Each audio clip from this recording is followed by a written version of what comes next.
have dabbled with underpainting, but we haven't compared. And so today, I would like to do an experiment with these. Let's do it.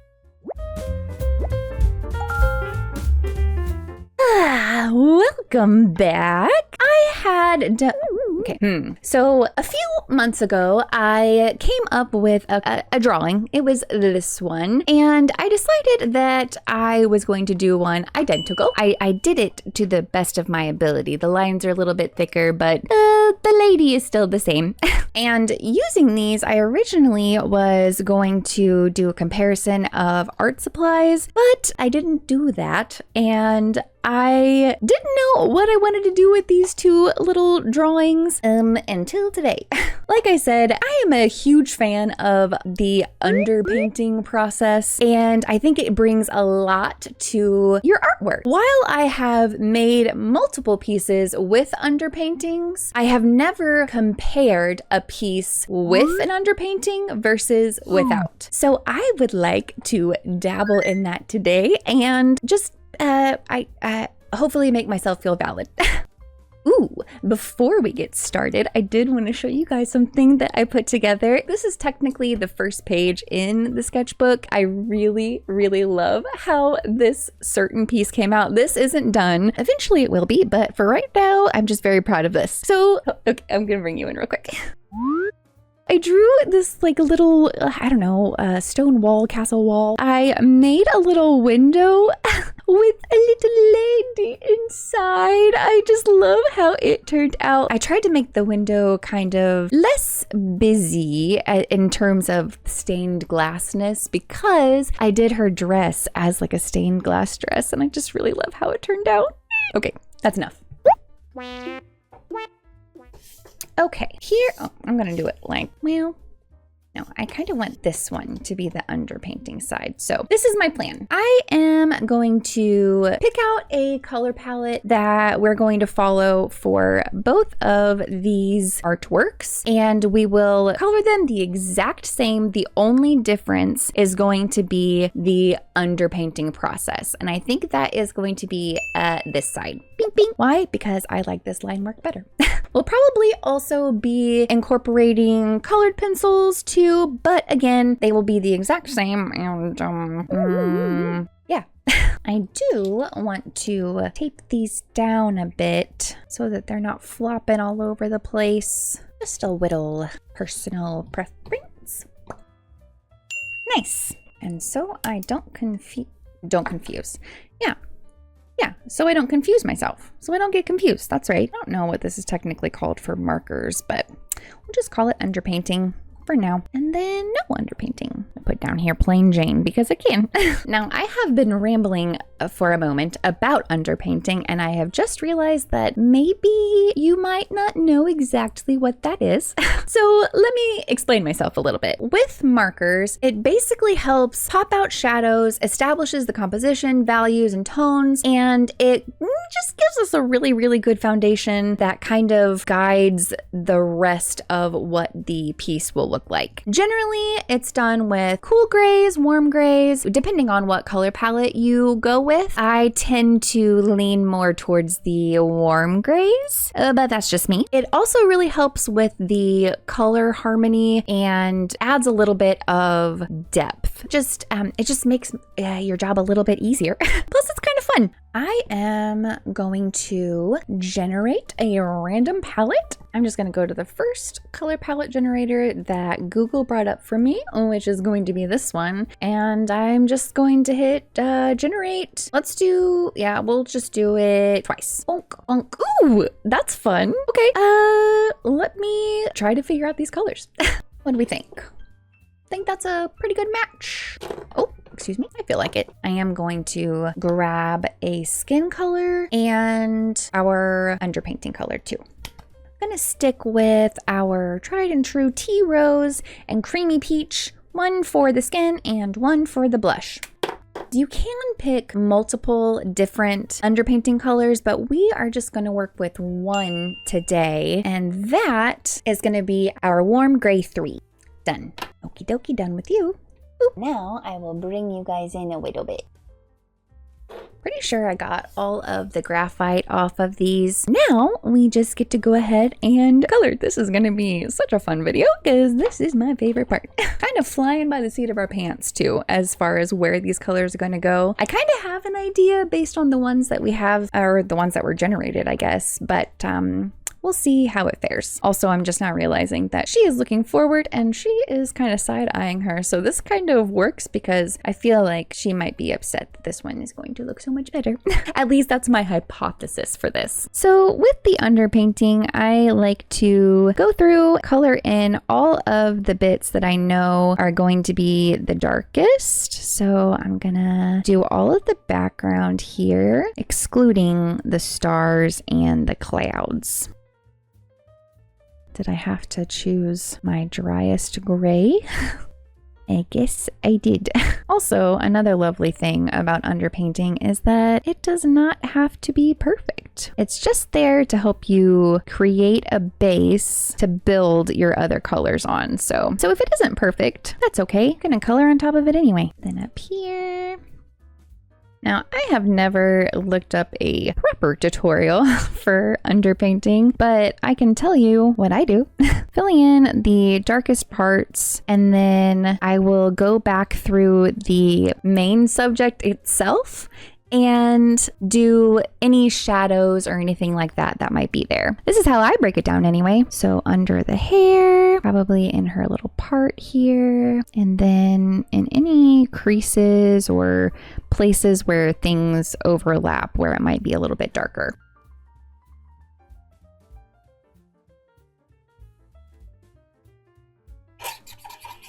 It's so dry. Probably do some at the bottom of these clouds just to help zhuzh that out a bit. Give them some depth too. And on her face.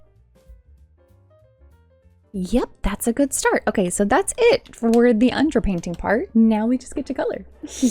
Since we absolutely know what the skin's going to be, I'm gonna start with that. I'm gonna put the blush down first and then the skin tone on top. Yeah, okay. And the same thing over here. So tops of the ears, little cheekies, shoulders, pinky, and her one knee that's showing. Oh, and the lips. Oh, poop. This little back leg back here needs to be a little bit darker. Oops. That's okay. Done.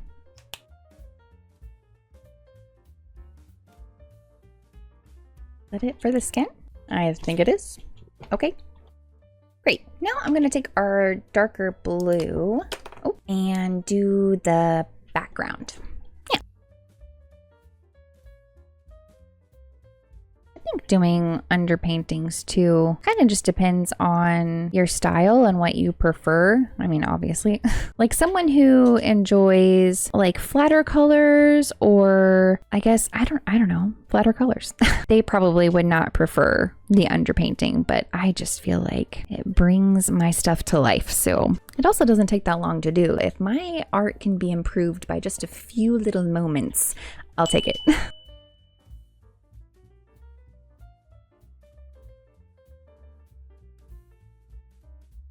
that it for the dark blue?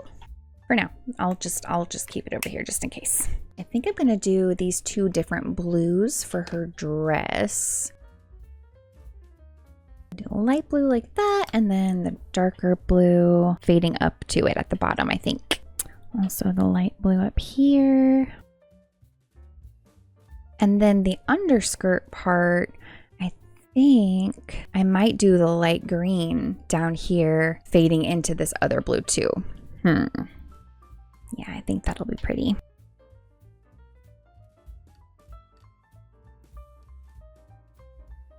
I'm gonna do that light green on her corset. And oh, I forgot to put the skin up here because I do want to put that light green on top too, where this little see-through piece is. So let me just fix that. What do I want to do for the underneath? I mean, I guess I can do this or the lightest blue that we have. Yeah, I'll use the lightest blue for her underneath and also for her eyeballs. Okay, and now it's this side. Oh, yeah, we're just doing the dress right now. Right, okay. also these over here. Get a little tickle of the lightest blue. Now, this blue to the green.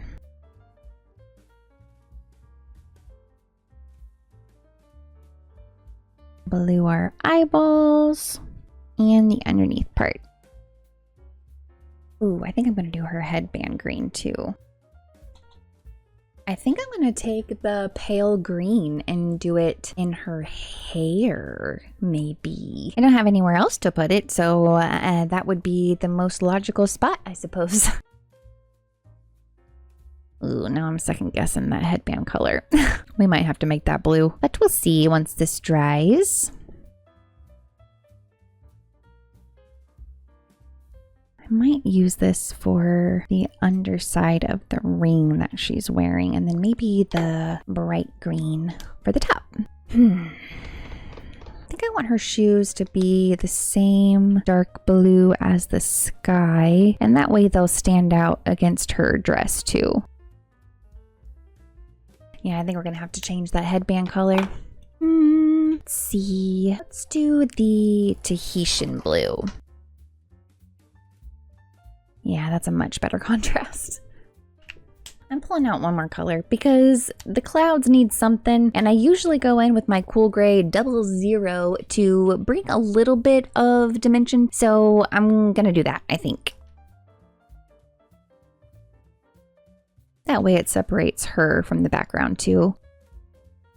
Okay, I think that is it for all of the colory bits as far as our alcohol markers go, anywho's. So now I'm gonna pick out some colored pencils. We'll do that on each side, and then probably, because I can't help myself, some gold accents and some little white shinies here and there to finish it off. Yeah, the colored pencils I'm grabbing are going to be in the same color families. That's my idea anyway. This maybe, is that too, that's too much probably. Oh, I don't know. Gosh, I just can never ever just decide. These are, yeah, that's fine. Okay, and maybe a skin tone of some sort. Yeah, I think that'll be a good blush. I think maybe this color will be good for that. Okie dokie. Where's my pencil sharpener? Not all of them need sharpened, but this little guy definitely needs a little zhuzhing. Yeah, that's probably fine. Okay. I like to use colored pencils because they add texture and help with the blending in some areas. It's another piece of the secret sauce, in my opinion. Got a spare little piece of paper here so I can swatch these out just to make sure everything is a-okay. Yeah, I think those colors are beautiful. Vivid, but not too vivid. I do want to grab one more color though for our clouds. I am gonna start on the background. I'm gonna focus on getting the bottom part as dark as I can, and then maybe like have like a little gradient going up to where it's just the marker. We'll see. We'll see how I feel.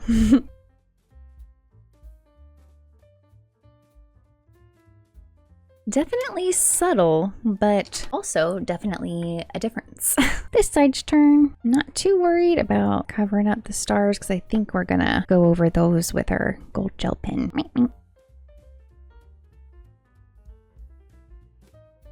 And while I have this out, I'll go ahead and try to define the shoes a bit more because I think that's the only other dark blue thing we have. Yeah, I'll do the clouds next. My style is pretty cartoony, so I'm not looking for perfect clouds here, but I do want some definition. Might even color some in all the way just to make sure that they don't get confused with her cloud sleeves. And by some, apparently I mean one. Trying to replicate that over here. I do feel like the underpainting makes this process a little bit easier too. Do a little shading on her sleeves, not too much. Okay. Can do the dress next, I think. And with these, I'm just trying to bring a little bit of the vibrancy back and help with those blends. Okay, easy enough. It's your turn. Now, if I take this blue, blend these pieces out a bit more. And these little ruffly bits over here are also two different blues and her dress. So we'll get to do another little gradient there.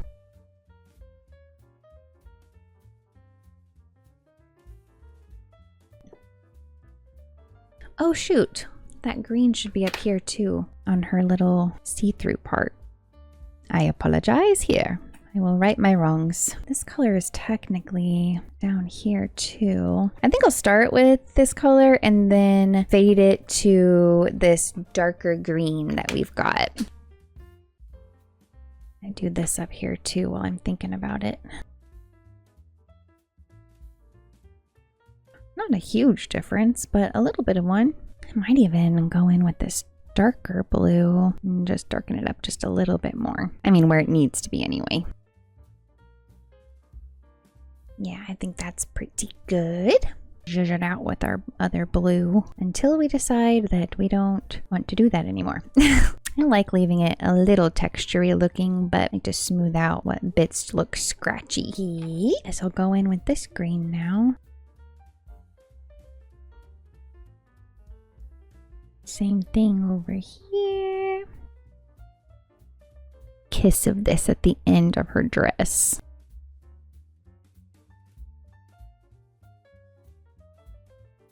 Okay. Skin time. Okay. Oh, actually, I want to do the blush first.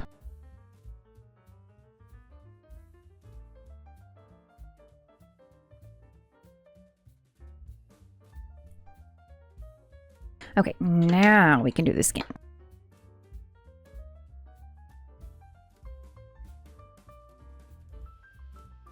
And the same thing over here. I just feel like I keep saying that over and over. That's what I'm literally doing. I don't know what else to say. I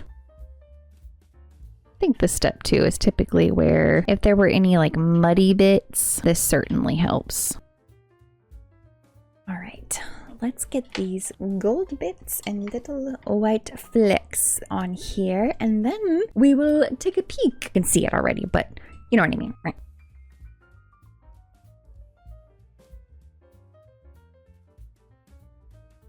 That's it for the gold bits over there. This isn't really going to change the outcome much. It's going to be the same on both sides, but both sides should be magical. Oh. I missed drawing a star over here, so I'll just add that. Oh, earrings. Yeah, okay. And last but certainly not least, our little white shinies, and I'm going to try my best not to stick my hand in the wet gold. So, wish me luck.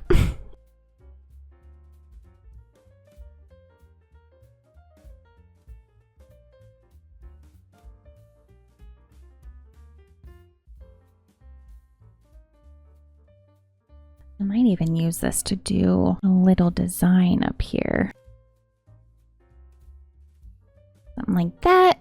That's kind of cute. I mean, I've done it, so we'll just do it. Oh, I also wanted her corset lacing to be white or gold, so I'll put white down first and see how I feel. Yeah, it's fine. Where else? Where else?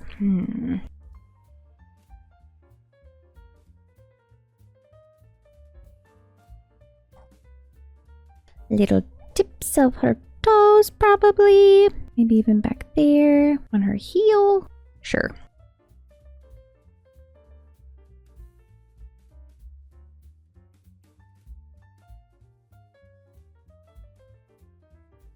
Yeah, I think that's good. Okie dokie, let's take a gander now that we are done. Oh, excuse me. Looking at both of them, I think that they both turned out lovely. I think that if I were to have done this one on my own, I would have been happy with it, and vice versa. However, looking at it side by side, I do think there's a pretty pretty noticeable difference in depth and richness and just color in general. What I like about the underpainting side is that we got our shadows down first, so that whenever we went over it with our colored pencils, we got the vibrancy from the colored pencils, but we didn't lose the depth that we kind of did over here. It just looks a little more vibrant. With an underpainting, you can technically, oh gosh, it's curling up now. Woo, just hold it down. Okay, that's fine. With an underpainting, I think that the time that it takes to get to this point is technically a little bit less than if we were trying to get the same result with no underpainting. I would obviously have to work on this a little bit longer. Also, the gradients and the shading in general, I feel like look better on the underpainting side because they have that extra color buffer, I guess. All in all, underpainting takes like, I don't know, a fraction of a minute to do. That's not true. It doesn't take very long. And in the long run, I think that it does help with the process in general. Plus, it's kind of like a little warm up because you get your little wristies going, get your hands in there. For me, mentally, just helps me prepare for the rest. I would love to know what your guys' opinions are. Do you prefer the one with no underpainting or the underpainting side? I think we all know where I sit. Thank you so much for hanging out with me today while I treated my brain to this experiment. Now I actually have, I don't know, something to go off of. I had a blast doing this today. I hope you did too. And if you doodled along, please post your creations on social media and tag me.